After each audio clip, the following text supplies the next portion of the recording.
ગંગાજરિયા કુવાનું સ્વામિનારાયણ હરે સંવત 1881 મહાવદી તૃતીયાને દિવસ સ્વામી શ્રી સહજાનંદજી મહારાજ શ્રી ગઢડા મધ્યે દાદા કાચરના દરબારમાં પોતાના ઉતારાને વિશે ગંગાજરિયા કુવા પાસે ઓટા ઉપર ઢોલિયો ઢરાવીને ગાદી તક્યા નંખાવીને વિરાજમાન હતા અને સર્વ શ્વેત વસ્ત્ર ધારણ કર્યા હતા અને પોતાના મુખારવિંદની આગળ મુનિ તથા દેશ દેશના હરિભક્તની સભા ભરાઈને બેઠી હતી અને પોતાની આગળ સાધુ દુકળ સરોદા લઈને વિષ્ણુપદ ગાવતા હતા.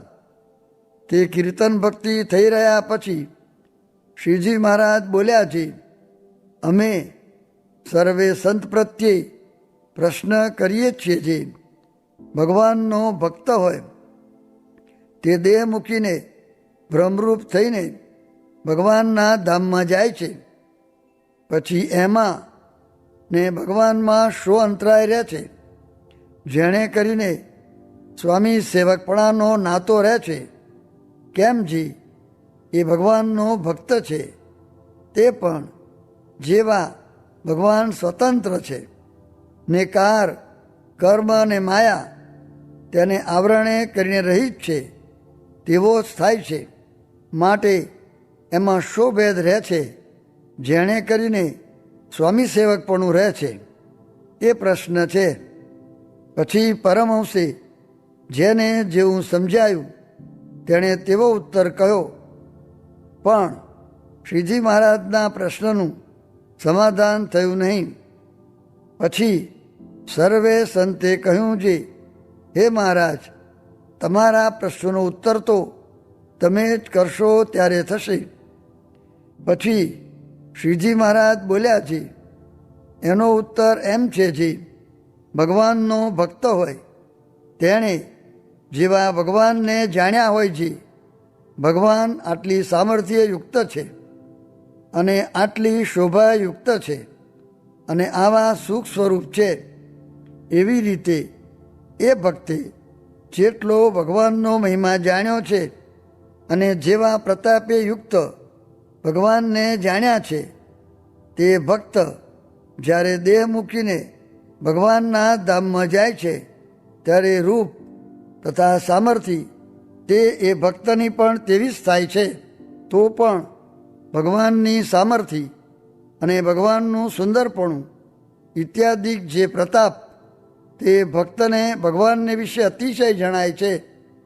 ત્યારે એ ભક્ત એમ જાણે છે, જે મેં જેટલો પ્રતાપ જાણ્યો હતો ને સુંદરપણું જાણ્યું હતું તેટલું ઐશ્વર્ય ને તેટલું સુંદરપણું તો મને પણ ભગવાને આપ્યું છે.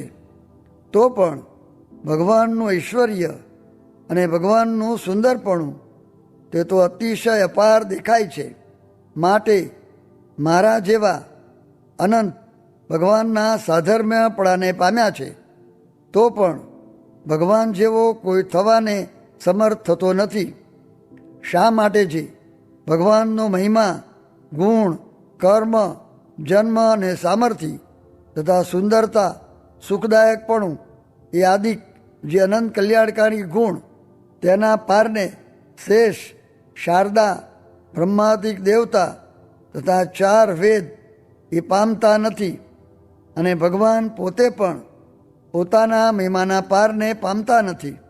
માટે ભગવાન તો સર્વે સામર્થ્ય કરીને અપાર છે અને એ ભગવાનને ભજીને અનંત કોટી વૈષ્ણવ ભગવાન સરખા થયા છે.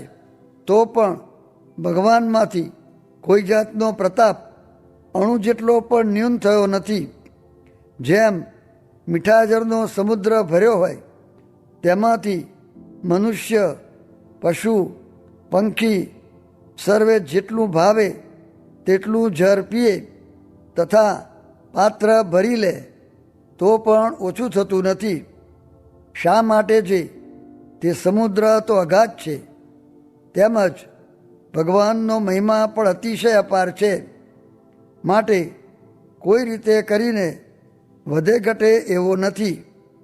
તે સારું, જે ભગવાનના ભક્ત બ્રહ્મ સ્વરૂપ થયા છે તો પણ ભગવાનના દ્રઢદાસ થઈને ભગવાનનું ભજન કરે છે, એવી રીતે ભગવાનના ભક્ત ભગવાનના સાધર્મપણાને પામે છે તો પણ સ્વામી સેવકપણું રહે છે.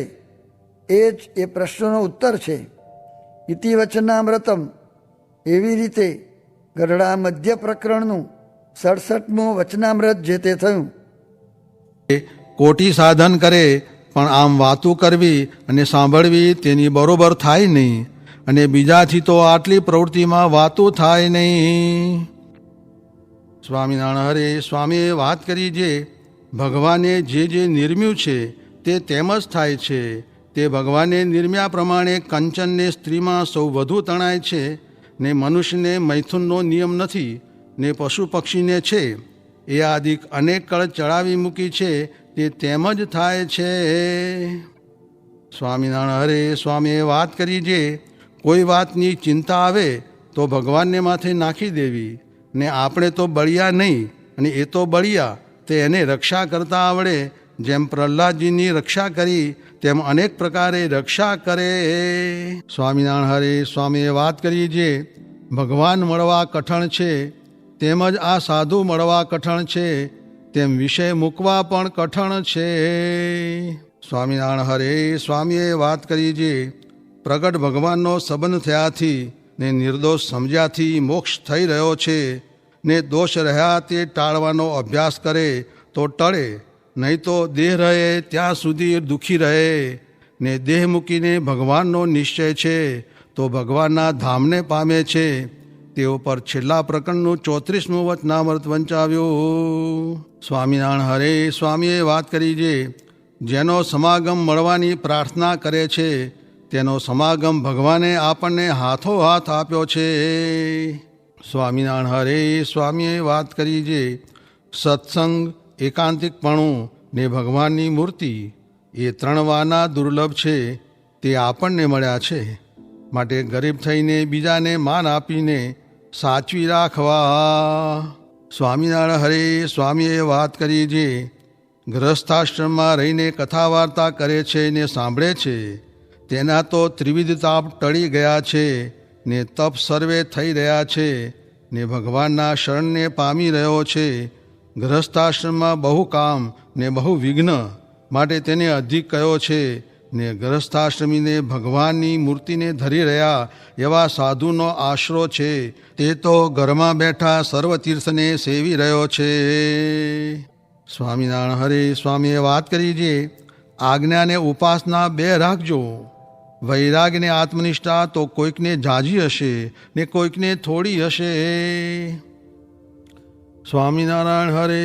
સ્વામીએ વાત કરી જે દીવ ગામનો વાણિયો સંઘ કાઢીને દ્વારકાની જાત્રા કરવા જતો હતો. તેને લોજપુરમાં શ્રી રામાનંદ સ્વામી મળ્યા. તેને ચમત્કાર દેખાડ્યો. તેણે કરીને તેમને ભગવાનપણાનો રામાનંદ સ્વામીને વિશે નિશ્ચય થયો. પછી તે ભક્ત પાછો દીવ ગયો ને પછી ઘણા દિવસે પાછો દર્શને આવ્યો. ત્યારે રામાનંદ સ્વામી તો દેહ મૂકીને ધામમાં ગયેલા. પછી તે ભક્ત શ્રીજી મહારાજ પાસે આવીને બેઠો. ત્યારે મહારાજ બોલ્યા જે તમારે કાંઈ સંશય હોય તો આ બાળક લક્ષ્મણ સમાધિવાળા છે તેને પૂછો.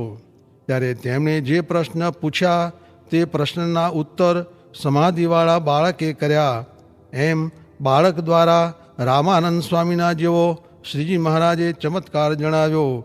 ત્યારે તે ભક્તે શ્રીજી મહારાજ પ્રત્યે કહ્યું છે, મહારાજ, હું પ્રથમ રામાનંદ સ્વામીને ભગવાન જાણતો હતો, પણ તે રામાનંદ સ્વામીના જેવો આ બાળકને વિશે તમારે પ્રતાપે કરીને ચમત્કાર જણાણો.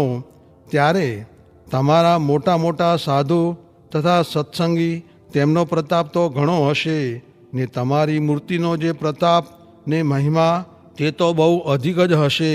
માટે તમારા સ્વરૂપનું જેમ છે તેમ યથાર્થ મુને જ્ઞાન થાય તેમ કૃપા કરીને મુને કહો. ત્યારે શ્રીજી મહારાજે તે ભક્તને કહ્યું જે અંતરની વાર્તા જાણવે કરીને ભગવાનપણાનો નિશ્ચય થાય છે તે તો અમારા મોટા મોટા સાધુ તથા સત્સંગી તે અનંત જીવની વાર્તા જાણે છે. માટે પૂર્વે થયા જે અવતાર તેમના જેવું ઐશ્વર્ય તો અમારા સાધુ સત્સંગીમાં જણાય છે. ને અમે તો સર્વે અવતારના અવતારી ને અક્ષરધામના પતિ શ્રી પુરુષોત્તમ નારાયણ છીએ. તે અગણિત જીવોના કલ્યાણને અર્થે પ્રગટ થયા છીએ.